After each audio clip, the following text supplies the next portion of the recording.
I just thanked you for changing her life. I mean, she was the number one server at her restaurant for like 13 years. She was the one that everybody tried to keep up with. And Yeah. she's taken all that energy and put it into this. And it's really exciting to see her have our son Laszlo and this real estate to keep her on fire. Are you worried about buying rental properties out of state? Well, today we are going to be diving into just how one of our members of the Lady Landlords Inner Circle did just that. Today, joining me, we have Beata and John Rhodes. Guys, thank you so much for joining me today. How are you guys doing out in California? Great. Thank you. Yeah. Good. Doing great, Becky. Thanks for having us. Of course. I love what you guys have been able to do in the Inner Circle over the past year. So I appreciate you coming on and sharing your story a little bit today. First question I always like to start with is, Beata, can you just share a little bit about yourself and introduce you and John, please, to the rest of our community? Sure. I've lived in California pretty much my whole life since I was 7. I worked in the restaurant industry pretty much my whole life for about 23 years. And then last year I had a baby, which kind of forced me into an early retirement. Now I'm just kind of staying at home with him and managing my properties. I love that we're using Laszlo as the reason to have retirement.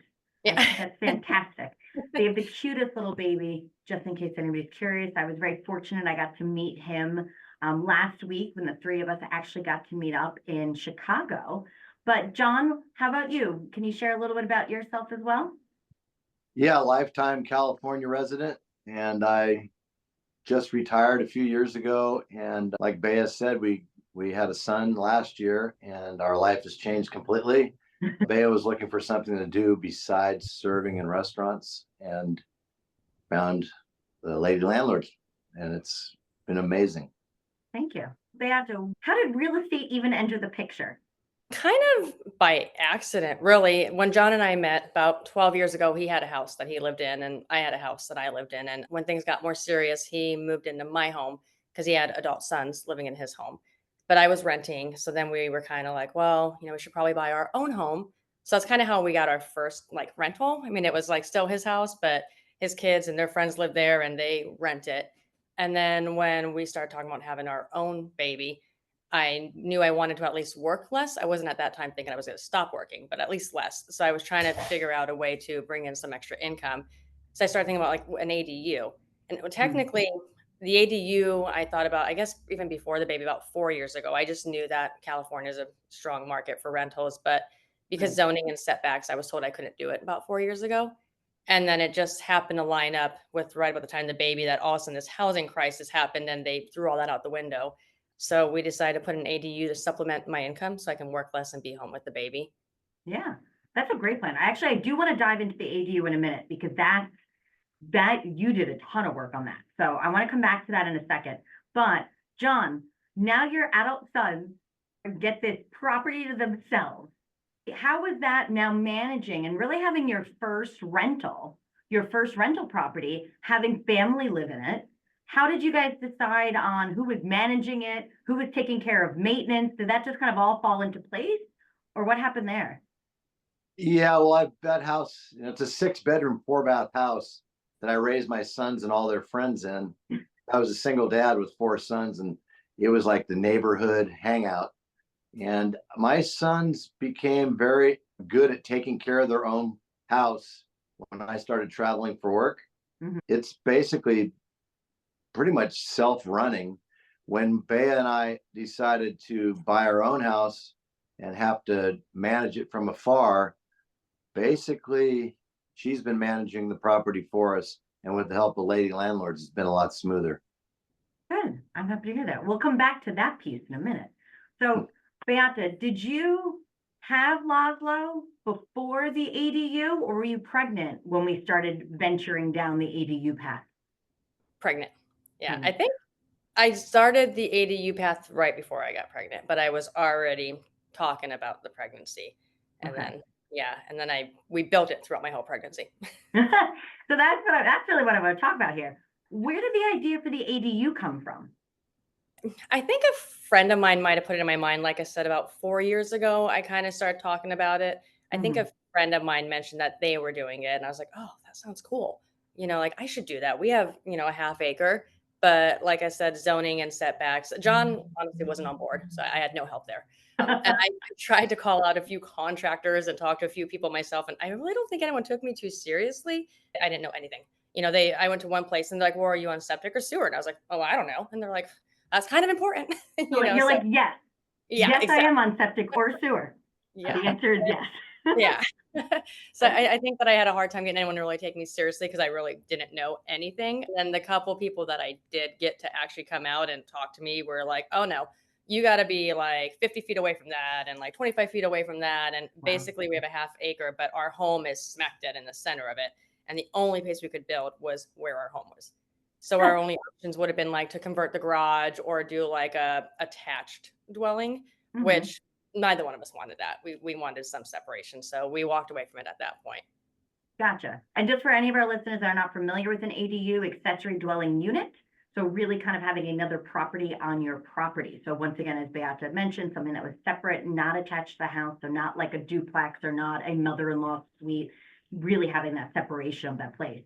So now you walked away from this. It sounds like probably discouraged, right? Yeah, It sounds like also, once again, nobody taking you seriously has got to be frustrating. yeah. How did you get back into saying, nope, we're going to find a way?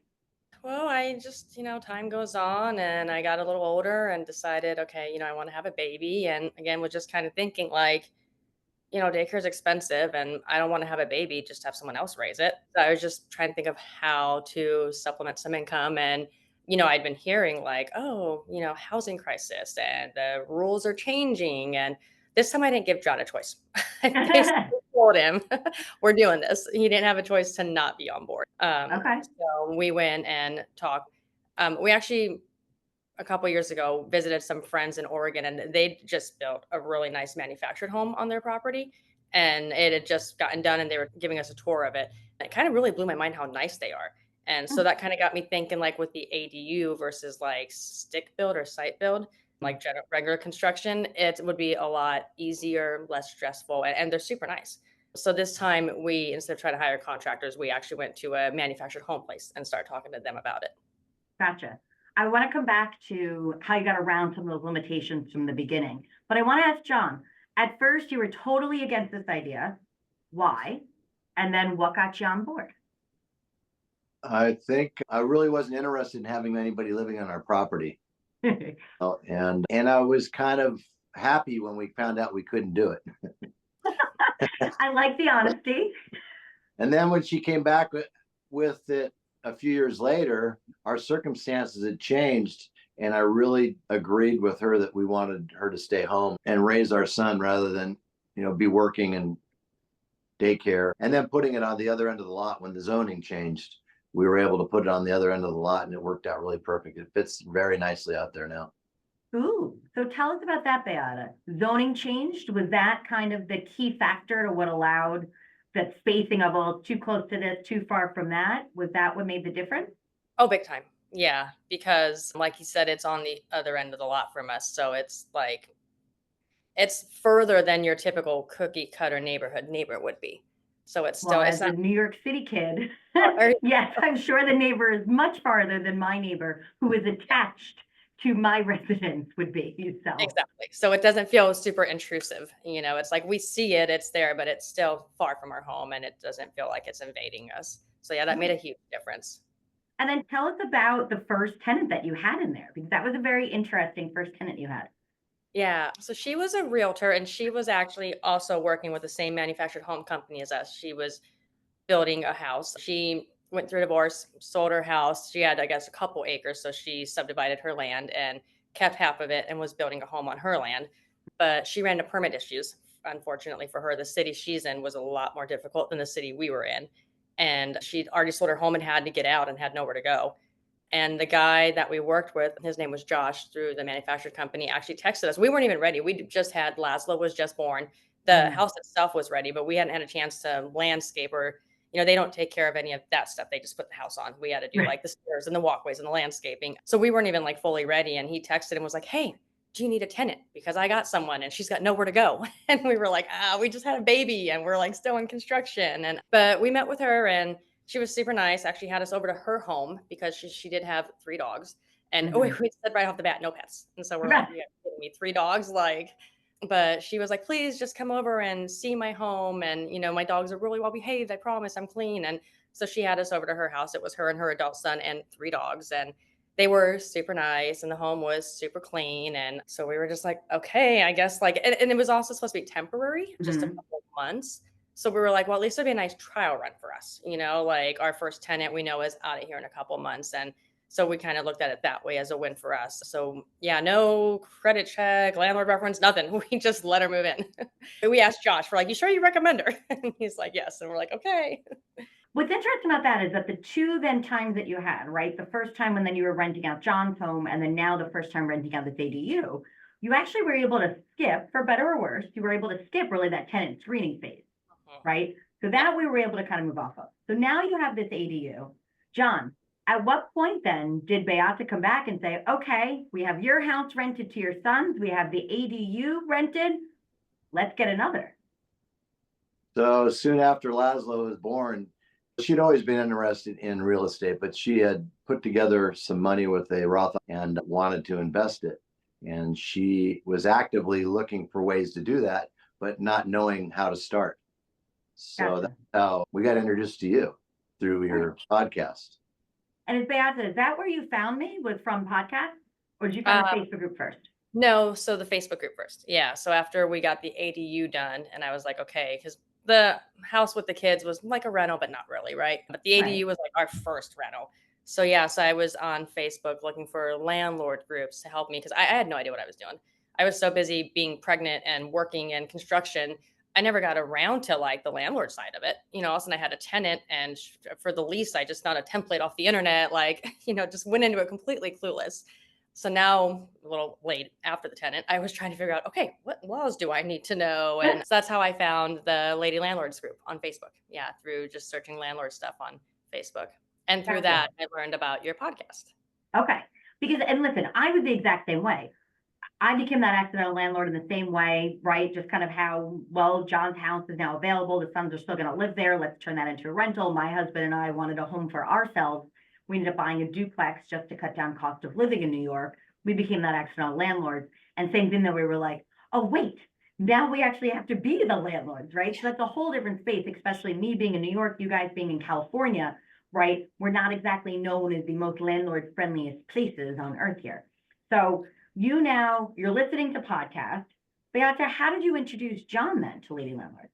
We were going on a road trip, and we were going from here to Arizona. And I just found the podcast, and I'd listened to maybe 3 or 4 episodes, and I was just mind blown. And so we were going on a road trip, and I was telling him, I was like, man, I found this podcast, we got to listen to it.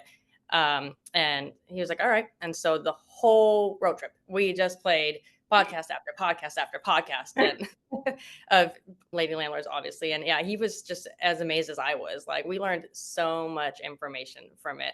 So that was his introduction to, you and Lady Landlords.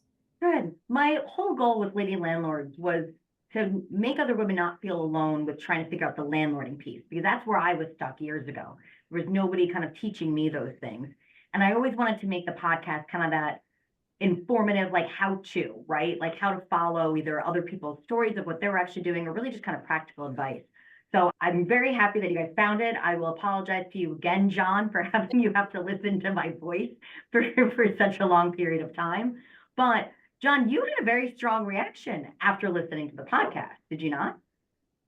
Yes, I was very encouraged by all the information that we got. And when we got home, I mean, it was only 4 or 5 days of podcasts, but I was actually seeking out more. I kept asking her, can't you find another one? Because I found it so interesting. But we got home, and that's when my wife reached out to you to see about the Inner Circle mentorship program. And when we talked to you, she was hesitant because she wasn't sure she was ready for it. And I insisted that she join because I saw how interested she was. I know that she's been interested in finding anything to do but serve food. And this was a great opportunity for her to branch out and do something exciting and new for her and earn an income. Right. And after, I remember you being like, okay, fine, I'm going to do this, but I'm watching, right? So my first question is, it's still being in that space of like, hey, not sure what's real, don't really know this person from the internet. You still booked the call with me. What were you hoping to get out of this? Yeah, just someone to like help me. Like I was, like he said, I'd had some money saved and I just knew, I just felt, in my instincts that this was just the right path for me and I needed to do something more with this. But I just didn't really know how or where. Like I would sit up at night on my phone, I'd be scrolling Zillow and Realtor and I'd be looking at like, oh, okay. Because I had my cash for down payment was limited, so I was like, okay, I could afford in maybe Atlanta or I can afford in maybe, New York's got some really cheap houses. And I was all over the map though, but I didn't know, like, how do I know? I live in California. Right. How do I know which one of those I can actually buy and how am I going to even do it? So I was looking for support with that and someone that can help me feel confident in that. But yeah, I was super skeptical because everyone on the internet is trying to sell themselves and I'll help you. And I'm like, sure you will. Right. So yeah, And I was everybody's Instagram is now a business page, right? So, exactly. Yeah. right. So then when we were on that call and John was like, you're doing this, this is the right place for you, honey. Like, you got to do this. Besides clearly the person that loves you and supports you, really saying that, like, he felt comfortable. What made you feel comfortable to say, okay, I am going to do this? Well, I think, I mean, it was you because you were like, well, hey, check it out. You don't like it? Cool. Walk away. No problem. Like, I appreciated that. Like, you were very blunt and upfront. And you even kind of questioned me, like, well, how do I know that you're the right fit? Like, you have a baby. Are you really up for the challenge? So that was kind of cool. Like, you're not going to, like, you were realistic about, whether or not we were actually people that could work together instead of just trying to sell me rainbows and lollipops and sign me up. So then that made me feel like, okay, you know what? Like, yeah, she's right. If I don't like it, I'll walk away. No harm done. Let's try it. But, Right. and like I said, I've been so impressed with everything I've learned from you so far. So, Okay. So far, okay. I'm still holding that as a well, no, challenge. at that point. No, I know. It's funny because nobody else has ever called me Director Blunt. That's so weird. I've never heard that before. But no, that's one that is absolutely my natural like personality. But I feel like the more transparent we can be in conversations, I can't help people if I don't know what's wrong. Right. So that's also why like I go through on those calls a lot of questions. And that's also why I kind of poke back. I want people that are going to come into the program that are going to be active and make moves and really, really want this and follow through on it because some days are really hard. And we're going to talk about that with you guys, right? And what kind of happened in your situation here. But I think it's really important to make sure that we are always finding a good fit. So for anybody out there listening, regardless of if you go with Lady Landlords or some other company, make sure that the person that you're choosing to work with, make sure you both kind of find that fit. Right? This is a two-way street and really making sure that you're going to fit not only with the person you're working with, if there's other people that you're going to be interacting with, you need to really make sure that those are going to be the right fit for you. So I'm glad you guys, both showed up and thought that through. So then I remember on our first call together, you were like, all right, I think I want to buy out of state, right? Mhm. What made you decide to go that way, Beata? I knew I couldn't afford in California. I just had, my limited amount of funds that I'd had saved. That was all that I had available for a down payment. And California is it's expensive. I don't It's its have it. own beast. Yeah. And Right. besides the expense, there's a lot of laws and restrictions and challenges. So I just thought I would be better off branching out somewhere else. And what was the state that you were like, I have a really good feeling about? Arkansas. Arkansas. Yeah. John, what did you think when Beata goes, you know where I think we should buy real estate? Arkansas. I wasn't really too enthused with Arkansas. I had never been there, and I just couldn't imagine having a rental property. What is it, 1,900 miles away? Right. Well, I still remember the same thing. I think it was in that same first conversation when we talked about Arkansas. I remember one of the things that was stopping you two was you guys were saying, hey, John, you'd never been there. Beata, you were like, yeah, but like I'd have to like go out there. I remember asking you one simple question: why? And I will never forget seeing the light bulb that like went off over your head, being like, wait, I actually don't have to go out there to do that. You're right. And it was almost that self-limiting belief that I felt like had held you back for so long. And I knew it wasn't just as easy as that. There clearly were things we had to put in place for that. But I just thought it was so cool when you were so interested in Arkansas You went and you actually did the work and the research to make sure to find the right market in Arkansas for you. And then it was just like, but wait, I can do this from here. So I'm going to ask you both this, but we'll start with Beata. Like what clicked for you that made you realize, yeah, you can buy in a place that was 1,900 miles away from you? Honestly, you'd said that's the beauty of technology. Because Right. you asked me why, and I was like, I don't know. So I can like so I can like do walkthroughs, and you were like, yeah, but that's the beauty of technology. Like Right, you can be in California, and I can be in New York, and your realtor can be in Arkansas, and right. buy a house. And I was like, really? Like you said, that light bulb just kind of went off. Like I guess she's right. Now, John, were you sitting there listening to that, being like, oh my God, what did we get ourselves into? Or were you also like, yeah, she's right, we can do this now? So to begin with, I was very incredulous about the whole thing, and I couldn't imagine that you could do that remotely. But my wife's enthusiasm is infectious, and Yeah. I was soon brought on board with the idea and was really intrigued to see where it went.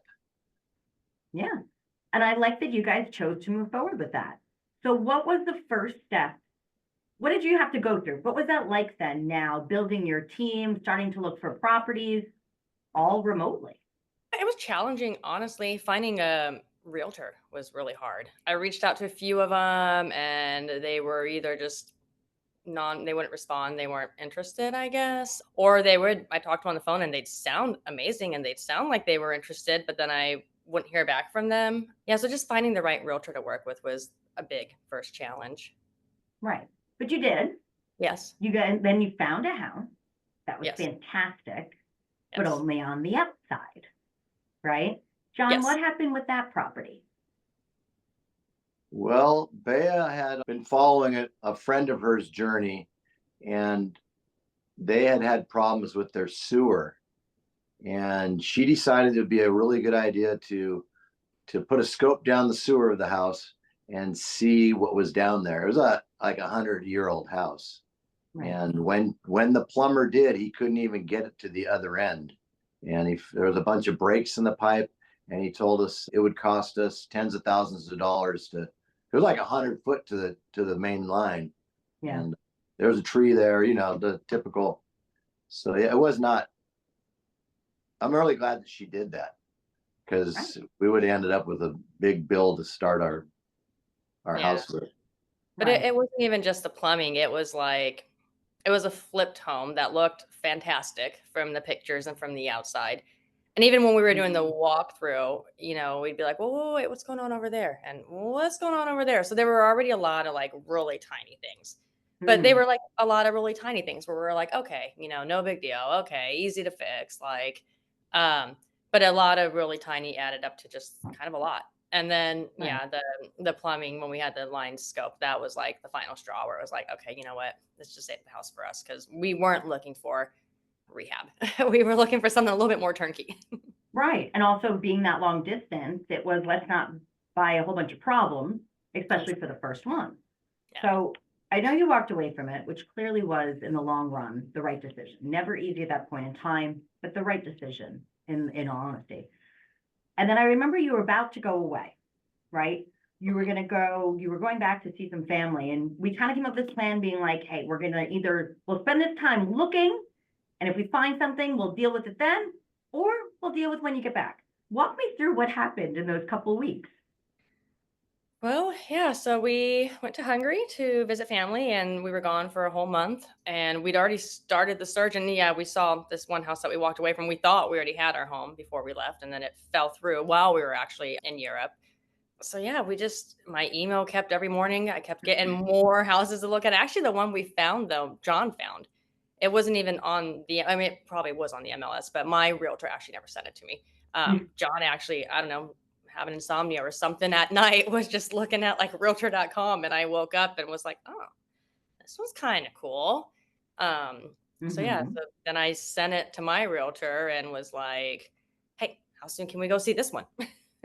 While we were in Europe and she was in Central America. And yeah, I think we had a 7-hour time zone difference, and Wow. But you ended up getting that one. we did. So how did the closing go? Realtors in, you said, Central America, South America, you're over in Europe, properties here in the States.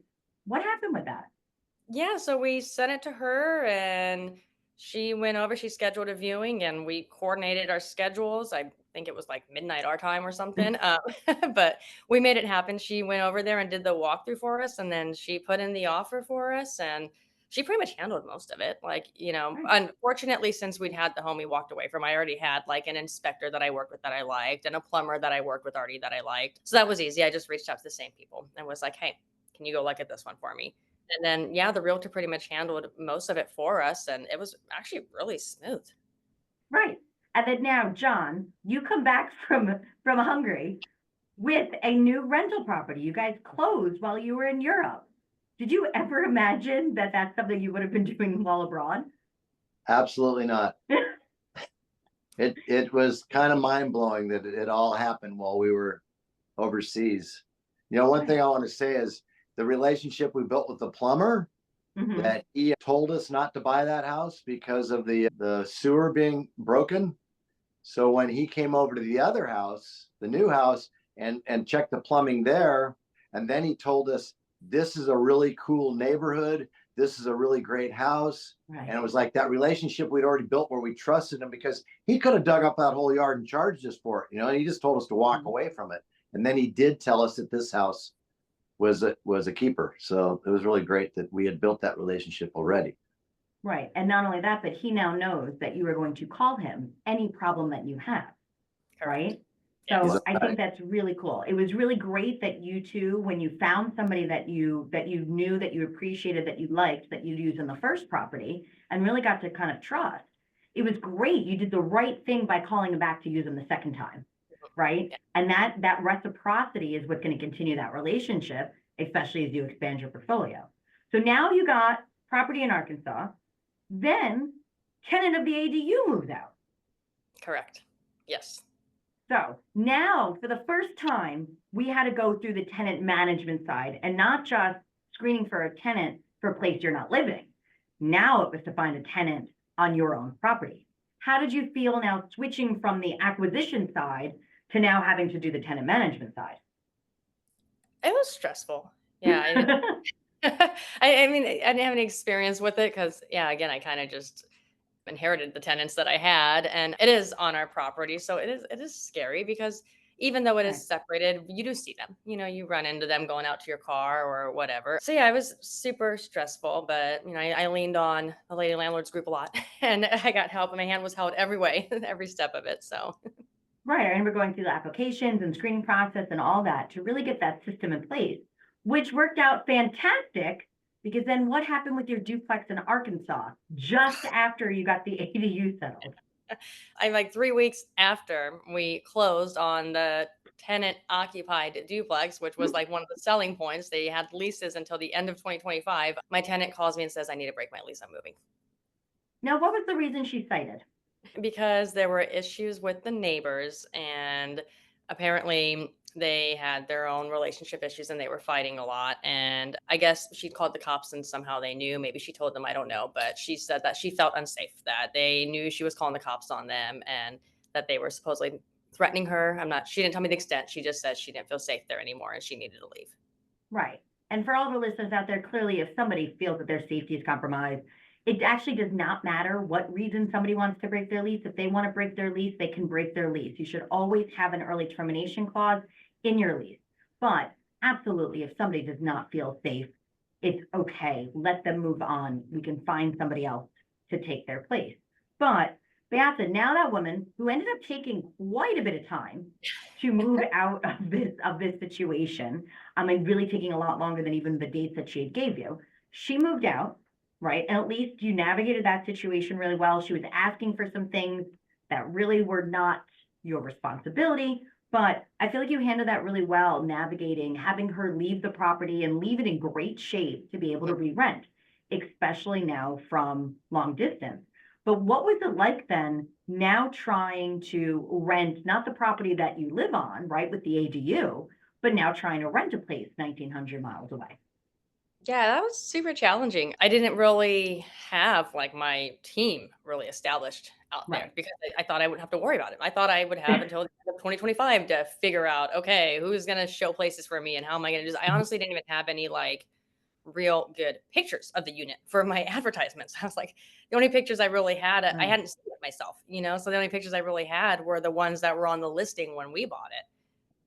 But yeah, like you said, I was able to work with her, and I was really happy with how that all worked out. She left happy. I was happy. There was, she left the place clean. Right. But yeah, I was the whole listing it and tenant screening process was pretty simple because again, I was able to go through it with the ADU and with everything that you guys taught me. You taught me and the program taught me. So that part was like, okay, I understand this part, but yeah, who's going to show it for me?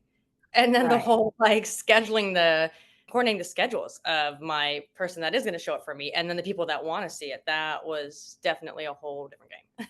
Right. Absolutely. We were not in the place and weren't planning on having to build out that team, your boots on the ground, to be able to do those showings. Once again, you bought the place with tenants in place on purpose.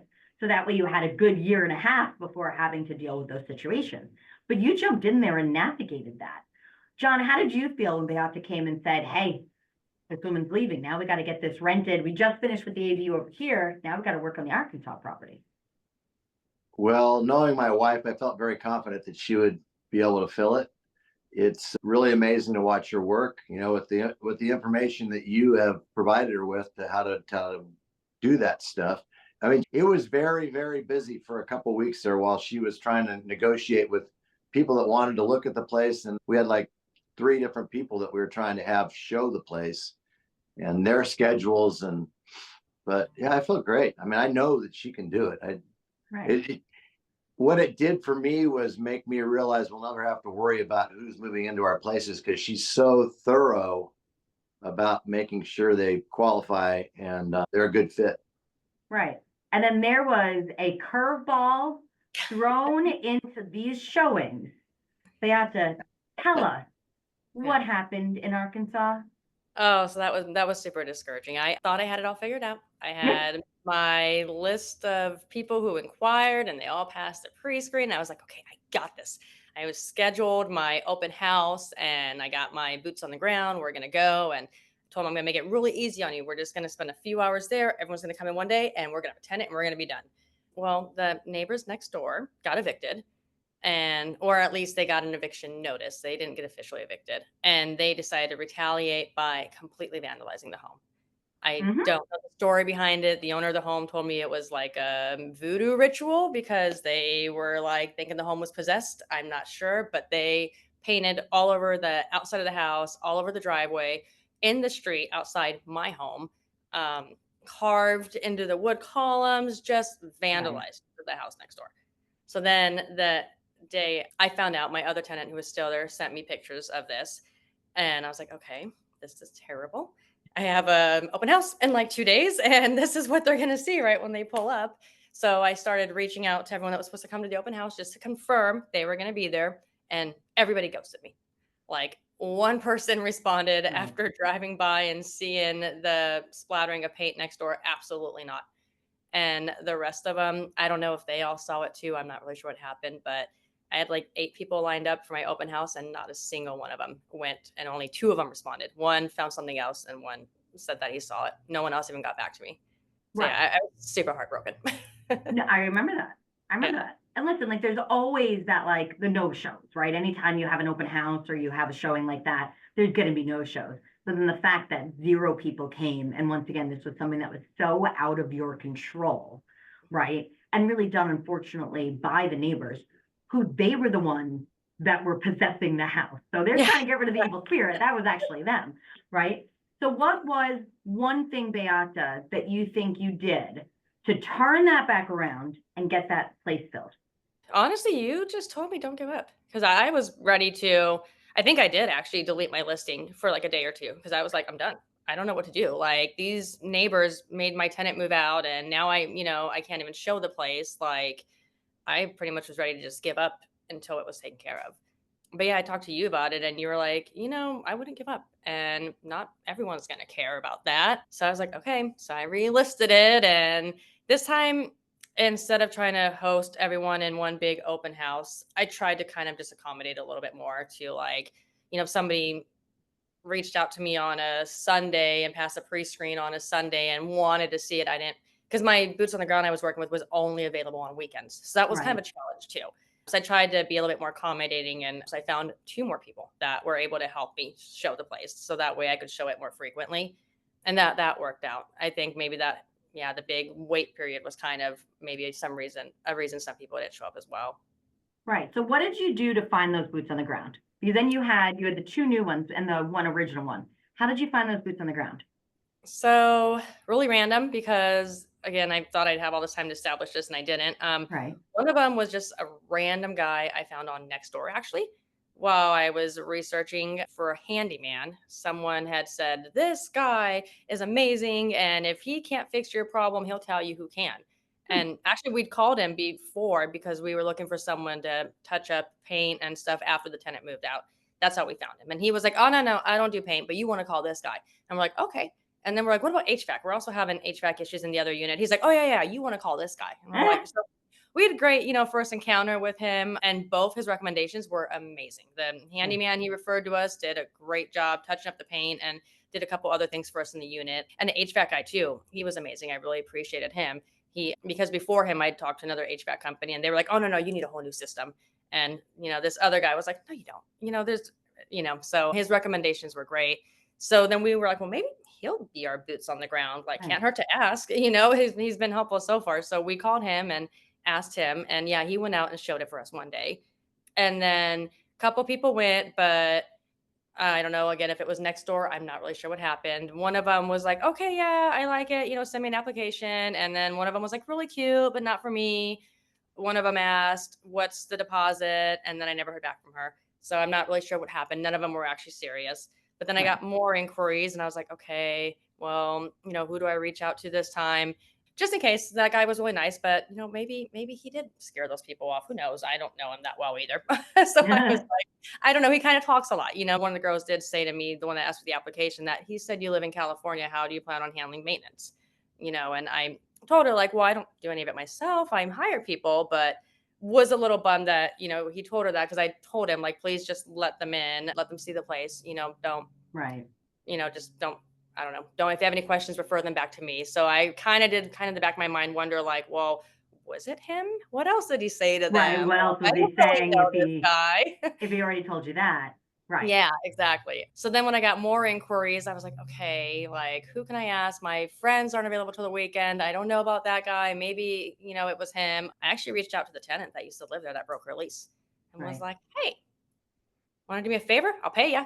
And she was all about it. She had no problem doing it. So another reason I was really grateful that we were able to just terminate her lease and let her move out, and it just really worked out well for all of us, I think.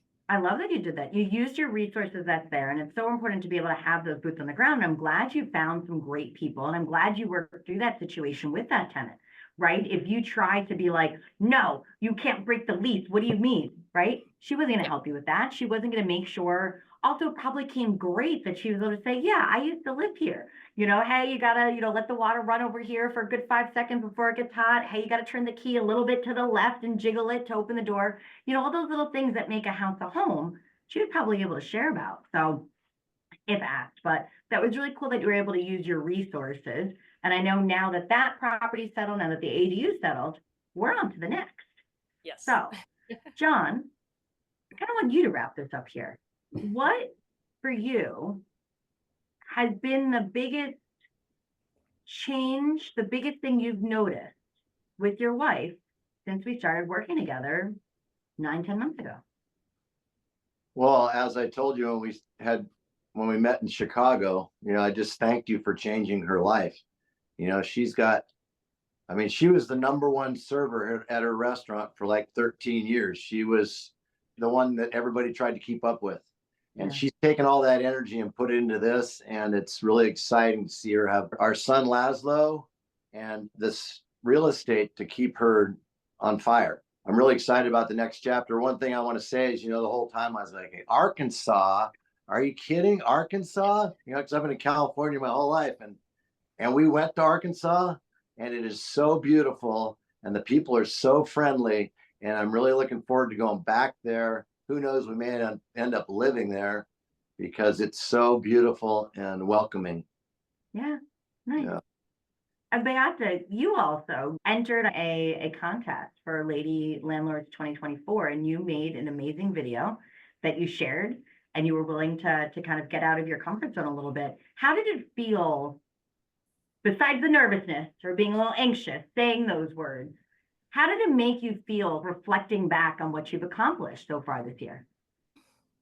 I don't know if empowered is the right word, but definitely did a lot this year that I definitely never in my wildest dreams or thought I would do. And I like before I met you, I was saying like, yeah, I want to buy another property, but I didn't really actually think I was going to do it. Yeah, so maybe just proud, accomplished. It's been a big year.